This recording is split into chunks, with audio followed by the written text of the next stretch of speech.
Kwa niaba ya wenzangu ambao niko nao hapa na kwa niaba ya serikali, ninaomba tuwapongeze sana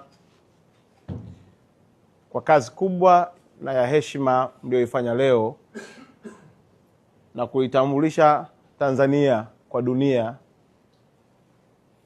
ya kwamba vipaji vipo. Ukiniuliza mimi leo kwamba nani mshindi, nitakwambia mshindi ni Tanzania. Na imani hata Watanzania waliokuwa wanatazama mpira wanajua mshindi ni nani? Tanzania. Mmefanya kazi kubwa ya heshima na wala hatupasi kujilaumu wala kuhuzunika. Tumeshajitambulisha duniani ya kwamba taifa letu na nchi yetu ina watu wenye uwezo wa kucheza mpira na kuonyesha viwango vya hali ya juu.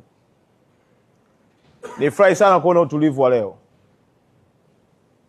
kwa sababu pressure iliyokuwa pale uwanjani sio pressure ya kawaida, lakini utulivu mliokuwa nao umeongeza uwezo na maturity yenu kuonekana kwa jamii ya kwamba hawa sio timu ya kawaida. Huko mtaani wako natamba, nyinyi 5. Wakikutana na balozi wanambia tunawapiga 4. Wakikutana na nani wanambia nyinyi hatukiwahurumia sana 3. Lakini najua hata leo hii wakitoka watalaumiana. Kwa hiyo tuache wao walaumiane, sisi tumtukuze Mungu aliyetufanya tukafanya maajabu leo kwenye uwanja. Jambo la tatu, nafahamu ya kwamba baada ya ratiba hizi kuna ratiba zitaanza za watu kurudi Tanzania na wengine mnacheza kwenye klabu zenu. Lakini ziko salamu za Mheshimiwa Rais ambazo zitafika ndani ya hizi siku chache zilizoko mbele yetu, na nyinyi mtapata nafasi ya kumuona mwenyewe akiwashukuru na kuwapongeza kwa kazi kubwa aliyoifanya.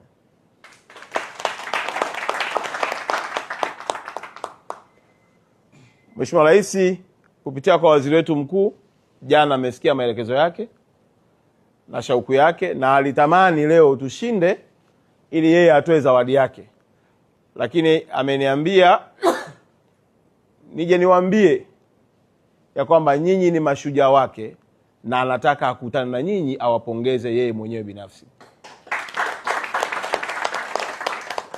Kwa hiyo msijisikie wanyonge kabisa, na wa Morocco watatuheshimu na hawatarudia tena kuamini ya kwamba ni timu wanaweza kucheza nao kwa namna walivyokuwa naifikiria.